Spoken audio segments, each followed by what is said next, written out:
नमस्कार मंडळी, नमस्कार. मी अनंत जोशी, कार्यकारिणी सदस्य, बालरंगभूमी परिषद, मुंबई. मी आज इथे शाळेत आलोय, समर्थ विद्या मंदिर या शाळेमध्ये, या वर्गात आलोय. इथे मला सगळे भरपूर सारे मुलं इथं जमलेले आहेत आणि या शाळेतल्या मुलांनी तुम्हाला सांगतो, यांना एक नवीन आपल्याला माहिती द्यायची आहे की त्यांना माहिती नाहीये. तर मुलांनो, मी आज इथं शाळेत तुम्हाला एक माहिती देण्यासाठी आलेलो आहे.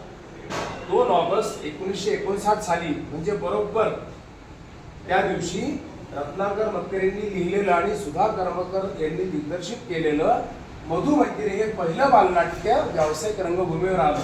आणि म्हणून बालरंगभूमी परिषद 2 ऑगस्ट हा दिवस मराठी बालनाट्य दिवस म्हणून साजरा करत आहे. 2 ऑगस्ट हा दिवस बालरंगभूमी परिषद काय म्हणून साजरा करत आहे?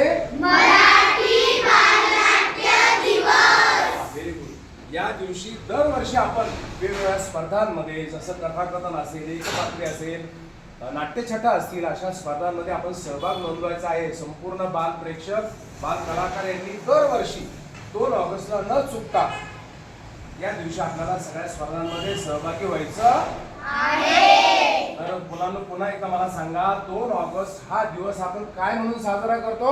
मराठी बालनाट्य दिवस.